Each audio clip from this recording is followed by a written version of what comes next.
En la W, un personaje en el mundo. Se llama Ben Harris, subsecretario del Tesoro. Dejó su cargo este año. Harris ha sido profesor y fundador de una consultoría económica. Tiene un doctorado en la Universidad de Washington, también una maestría en Cornell, y nos puede explicar muy bien qué sigue ahora con el tema del techo de la deuda. Lo primero es saludar al doctor Harris, darle las gracias por esta entrevista y que él nos cuente qué sigue, David, después del acuerdo entre Joe Biden y Kevin McCarthy, es decir, cuál es el siguiente paso. Good morning, Mr. Harris. Thank you for being with us in W Radio. Mr. Harris, what do you think about and what's going to happen after this agreement between President Biden and Kevin McCarthy? So the first thing to say is that this is just an agreement in principle. We don't have assurances that it will pass the House or that it will pass the Senate. So there's still voting that needs to happen by Congress, and Congress doesn't have a lot of time to make this happen. So Treasury Secretary Janet Yellen had said a few days ago that if Congress doesn't act by June 5th, which is, about a week away, we'll see a major financial crisis. So the pressure is really on Congress to make a deal happen. Pues la presión ahora mismo está en el Congreso, nos dice nuestro invitado, porque esto es un acuerdo al que se llegó, digamos, un principio de acuerdo, pero no es seguro de qué va a pasar en el Senado y en el Congreso. Entonces se requiere esa votación para que se pueda poder decir que sí se llegó a un acuerdo, que se puede cumplir con ese acuerdo, y el Congreso lo que no tiene es tiempo. Nos dice que Janet Yellen aseguró que el Congreso tiene una semana hasta el 6 de junio para llegar a un acuerdo, y si no, los Estados Unidos van a entrar en una crisis financiera. Entonces nos dice que están contra el tiempo. Bueno, pero entonces, esto tiene un compromiso. ¿En cuánto tiempo el presidente Biden tiene que cumplir el compromiso? ¿Y cuál es la parte más difícil del compromiso? ¿A cambio de qué los republicanos le firman el cheque?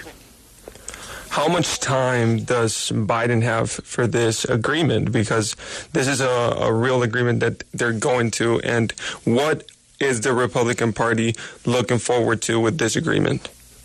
So I think Republicans will claim a few victories in this. So you do see slight reductions in spending. Under this agreement, defense spending would increase by 3% next year in 2024, while non-defense spending would be flat. And then in 2025, it goes up by 1%. Republicans got a slight repeal in the amount of funding that goes to the IRS.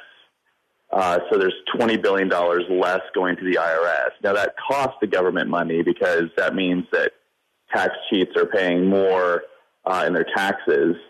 And Republicans also got a few other concessions. So, for example, people who aren't working but are receiving food stamps and are between the ages of 50 and 54 probably won't get food stamps anymore. And there's a few other provisions in there. We'll see big energy projects will be permitted faster. That's something that both Democrats and Republicans like. But overall, this is really pretty modest. I think most Americans will not notice some of the changes in their daily lives. These are pretty muted impacts overall. The really big deal that's coming out of this package is that there will not be a financial crisis, and it extends the debt ceiling through January 1st, 2025. And so I think it's a good deal for Americans simply because we won't see some of the really negative economic impacts that could have occurred. Bueno, nos dice que los republicanos van a reclamar ciertas victorias alrededor de esto. Por supuesto que una reducción del gasto en defensa en los próximos años. También nos dice que ganaron con respecto al dinero que va a ir al Servicio Interno de Impuestos de los Estados Unidos de $20,000 millones. Entonces todo ese dinero va a ir a ese Servicio Interno de Impuestos. Nos dice que también los republicanos van a recibir ciertas concesiones o pidieron ciertas concesiones para disminuir el gasto público. Por ejemplo, en los subsidios de comida que se le da a ciertas personas, pues ya no se les van a dar. Llegaron también acuerdos para tener para que vayan más rápido en ciertos acuerdos con respecto al tema de energía. Entonces van a tener impactos pequeños en las personas en el día a día que realmente no lo notarán, pero lo grande realmente es que no va a haber crisis financiera. Ese es el impacto más grande, y que se corrió para el 2025 el techo de la deuda. Señor Harris, que usted ya nos acaba de mencionar que incluye este acuerdo, pero ¿qué no incluye el pacto para evitar un impago de Estados Unidos? ¿Qué fue lo que se quedó por fuera? Mr. Harris, question is, what does it not include this pact? What is there that is not included in the pact to avoid this debt ceiling? So the big thing that's not included is caps on spending after 2025. If you look at the bill that House Republicans passed, it cut back spending really sharply for the next decade. This bill only has spending caps for 2 years. It does have targets for spending, but those aren't binding and really are largely symbolic. This also doesn't cut tax cuts for clean energy production or for people who buy electric vehicles. That's been left out. And so there's also, in the House bill, there was also work requirements for people who received Medicaid. That was left out. And so in general, this is really just a 2-year deal when it comes to caps on spending, rather than the 10 years that House Republicans wanted. Pues básicamente lo que quedó por fuera es que se recortó el acuerdo que quería llegar en el Congreso de 10 años a 2 años. Entonces todo este gasto que se va a ver o que pudieron acordar es hasta el año 2025. Esa fue la ley que accedió los republicanos pasar. Entonces esa reducción de los gastos solo se van a ver hasta 2 años, y nos dice que hay algunos aspectos que se ven señalados como en qué se va a reducir el gasto, pero nos dice que es simplemente simbólico. El corte de impuestos para personas que utilicen energía limpia, utilicen carros eléctricos, eso también se sacó. Entonces nos dice que hay varios beneficios, por ejemplo, las personas que reciben beneficios con el Medicaid también se sacó. Entonces todo esto se pactó a 2 años y no a 10 años como quería el Congreso de los Estados Unidos, y eso fue realmente el cambio más grande. Sí, yo quería preguntarle al señor Harris, en este caso, con este principio de acuerdo sobre el techo de la deuda, ¿hay una victoria para los republicanos o la victoria es para los demócratas? ¿Quién gana con este inicio de acuerdo? In this case, Mr. Harris, who do you think wins? Is it the Democratic Party or is it the Republican Party? Who wins in this principle, in this start of the agreement? So it really is a compromise. There's some things that Republicans don't like. There's some things that Democrats don't like. The only way to describe this bill is as a compromise. I think you will need both votes from Republicans and Democrats to get it through the House and the Senate. I don't know how many votes you'll need from Democrats, but you could imagine a situation where it's roughly 100 Republicans and 100 Democrats need to vote on this to get it through the House. But ultimately, people who win are the American public. Getting this bill into law means we're avoiding a recession. The economic consequences of breaching the debt limit are massive. You could see up to 8 million jobs lost. You could see the stock market decline by 20% or more. So the big winners are the American people, and it took a compromise by Congress to get us here. Pues realmente él definiría esta ley como un compromiso de ambas partes, porque hay cosas que a los republicanos no les gustan, hay cosas que a los demócratas no les gustan, así que es un compromiso de ambos para que pase esta ley. Ambos se necesitan, tanto republicanos como demócratas, para que pase la ley. No sabe a ciencia cierta cuántos votos demócratas se necesitan, pero es algo así como que 100 republicanos y 100 demócratas, así que nos dice que es algo en el que los que ganan realmente son los estadounidenses, porque si no pasa esa ley, pues va a haber una recesión en los Estados Unidos y las consecuencias son gravísimas. Se pierden 10 millones de trabajos, en 20% se espera que caiga la bolsa. Entonces nos dice que los que ganan realmente son los estadounidenses con este compromiso, como él lo define, si pasa la ley. Para muchos oyentes fuera de los Estados Unidos, este le puede parecer un tema lejano, pero ¿cuáles serían las consecuencias para la economía mundial si no se aprueba este acuerdo? Mr. Harris, for some of our listeners, this whole topic must seem like something that's very far away. But the question would be, how does this affect the economic, the worldwide economic? So the big economic impact here is that we're not going to see a situation where the United States cannot pay its bills. And that's what we were under threat of seeing as early as June 5th. So if Congress doesn't reach a deal, the United States can no longer pay all the bills that it pays on a given day. And that means interest on the borrowing that is undertaken. It could mean Social Security payments. It could mean payments to veterans. And so we've worried for a long time that we get to a situation where the U.S. just can't borrow anymore to pay all of its bills, and that would be catastrophic, largely because so much of the worldwide financial system is based on treasury debt. And so whether we're talking about banks or we're talking about investment funds,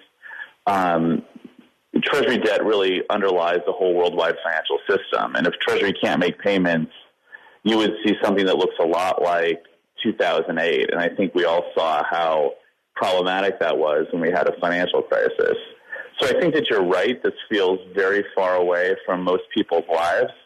But what most people need to know is that this bill avoided a really deep crisis that would have had impacts for really every American household in the country. Pues está de acuerdo con que eso se ve lejano en las personas del común en los Estados Unidos y también del mundo, pero el impacto económico, nos dice Félix, que sería grandísimo, porque nos dice que Estados Unidos básicamente incumpliría ese pago de la deuda, lo cual amenaza con pasar el 6 de junio, pues a raíz de esto Estados Unidos no podría pagar, si no se llega a un acuerdo, los intereses en los préstamos, no podría pagar a los veteranos, no podría pagar en la seguridad social. Entonces les preocupa mundialmente esa situación, porque nos dice que en los Estados Unidos no puede prestar más dinero para pagar esas deudas que tiene. Ese escenario sería catastrófico en el mundo financiero, que depende de la deuda, pues del Tesoro, los bancos, los fondos de inversión. Si no pueden hacer los pagos, pues se llega a una situación como la que hubo en el 2008, que nos dice, todos sabemos, fue bastante problemático, y sí, se ve muy lejano para todos, pero lo que debe saber la gente es que pase esta ley, pues lo que va a hacer es evitar una crisis que va a impactar a todos. Señor Harris, desde Beijing, China piensa que la elevada deuda de Estados Unidos puede poner en peligro la hegemonía mundial del dólar. ¿Qué opina usted? Okay, well, our correspondent from China is asking, this high debt could put at risk the worldwide economy. What do you think about this? So I think that it's important to have conversations about our deficits. And President Biden put out his budget a few months ago. He proposed $3 trillion in reductions to our deficits. The Republican package that came out a few weeks ago cut our deficits by $4.8 trillion. So, it is important to have a discussion about this. My own view is that it should include both spending cuts and revenue increases. The Republican plan had mostly, almost exclusively, just spending cuts. But the thing is you don't want to have this conversation under the threat of a worldwide financial crisis. So it's the right conversation to have, but we're just having it at the wrong time. The debt ceiling really isn't about future spending. It's about paying for spending that we've already undertaken. And so this is just not the right way to have a conversation about cutting back on all of our debt. Nos dice que es importante tener esa conversación sobre el déficit presupuestario en los Estados Unidos. Nos dice que Biden presentó hace un mes esa propuesta de $3 trillones, disminuir ese déficit, y es una discusión que se debe tener, por supuesto. Nos dice que no solo se deben incluir los gastos, sino también el aumento de las entradas en los Estados Unidos, y el plan republicano solo tenía o incluía exclusivamente solo los gastos, disminuir los gastos, y es una discusión importante, pero él no cree que se debe dar en el borde de una recesión en el mundo. Él cree que no es el momento correcto para tener esa discusión. El techo de la deuda es una discusión no solo para pagar un gasto futuro, sino para pagar un gasto que ya se tuvo, y esa no es la forma de tener una deuda, o por lo menos manejar la discusión del techo de la deuda. Sí, otra pregunta para el señor Harris sería que ante un escenario de no acuerdo, ¿cuál sería el tema más golpeado? ¿Salud? ¿Serían los salarios militares, Medicare, defensa? ¿Cuál sería el tema más golpeado? Mr. Harris, faced in this scenario of a disagreement, what do you think would be the issue that would be more affected? Would it be health? Would it be Social Securities? What would it be? So if we had a big deal, a big agreement between both parties that got to that lowered our deficits, it would certainly include something on the spending side that dealt with spending for Medicare or Medicaid, which are our major health programs. So, for example, in the Biden administration budget, there were about $200 billion saved from spending less on prescription drugs and allowing the government to negotiate with prescription drug companies. You could also imagine slightly higher revenues from multinational corporations. So in 2017, we saw a big cut in the corporate tax rate from 35% down to 21%. And President Biden wanted to bring that up to 28%. Now, Republicans would probably demand cuts in what we call non-defense discretionary spending, which is funding for things like veterans and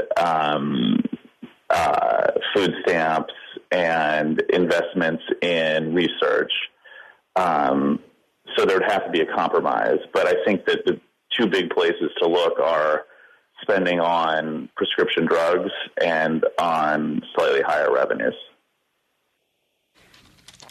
Pues nos dice que lo que se ve acá es dos sectores muy grandes que se verían afectados, que son las prescripciones de drogas y pues también las ganancias. El acuerdo para llegar a qué ganancias pues recibiría los Estados Unidos. Entonces los republicanos por supuesto pedirían recorte en los fondos de los veteranos, también en el subsidio a la comida, también en la inversión en investigación. Los republicanos pedirían básicamente eso, pero nos dice que las prescripciones de medicamentos sería un gasto bastante grande que habría que recortar, y pues también se pedirían disminución de las impuestos. Los republicanos quieren que se disminuyan los impuestos a las grandes corporaciones y multinacionales. El gobierno Biden quiere subir esos impuestos. Ese sería otro impacto grande que tendría, pero básicamente él diría que son esos sectores que se verían mayormente afectados. Medicaid, Medicare, esos programas grandes de salud también se verían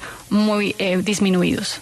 Warren Buffett, uno de los hombres más ricos del mundo, ha dicho sobre el techo de la deuda que en Estados Unidos que el choque entre partidos es una pérdida de tiempo absurda y que pues este default nunca, ninguno de ambos bandos dejaría que esto sucediera. ¿Coincide con esa afirmación? Warren Buffett said in earlier statements that he thought about this agreement and about this clash between the parties that it was an absurd waste of time. Do you agree with this statement? Yeah, 100%. So President Biden had to cut short a visit with worldwide leaders to deal with this. People at the Treasury Department, the most senior officials, including Janet Yellen, spend big chunks of each day dealing with this. People on congressional staff had to spend an enormous amount of time dealing with this. And so this was just a big distraction from the perspective of people who help run our government. But the real cost of this was to our economy. And we typically see that when Congress starts to have negotiations around the debt ceiling, you have what we call brinksmanship, which is economic outcomes which hurt the economy. Now, in 2011, when we had this, we saw the stock market decline by 20%. This time, we didn't see that, but we did see things like consumers start to lose confidence in the economy because they hear this negative message around the debt ceiling, and that could ultimately lead to people buying less and less economic activity. So it is a huge waste of energy, but not just from the perspective of people who help run our government.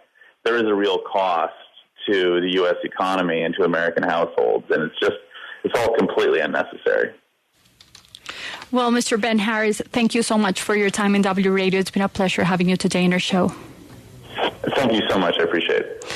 ¿Está de acuerdo con usted, Ismael, de que fue una pérdida de tiempo 100%? No solo fue un desgaste para el gobierno Biden y los funcionarios del gobierno, sino también que amenazó con la economía de los Estados Unidos. Nos dice que el presidente Biden, por ejemplo, tuvo que recortar un viaje internacional que tenía para reunirse con líderes del mundo, no pudo hacer ese viaje. También el Departamento del Tesoro, incluida Janet Yellen, tuvo que emplear mucho tiempo en este asunto. Miembros del Congreso también tuvieron que lidiar con toda esta situación. Entonces fue una distracción para esos funcionarios gubernamentales y pues el gobierno en general y el Senado y el Congreso para que pues no pudieran manejar otros temas y enfocarse en eso. Entonces la economía también se ve perjudicada en ese sentido porque pues nos dice que en el 2011, por ejemplo, la bolsa bajó un 20% cuando se estaba llevando esta negociación. Este año no vimos eso, pero sí los consumidores lo que se vio es que perdieron confianza por las malas noticias que se ven con respecto a eso y empiezan a comprar mucho menos y hay menos actividad económica. Entonces no solo es una pérdida de energía para el gobierno, sino que también tiene un costo alto para la economía de los Estados Unidos.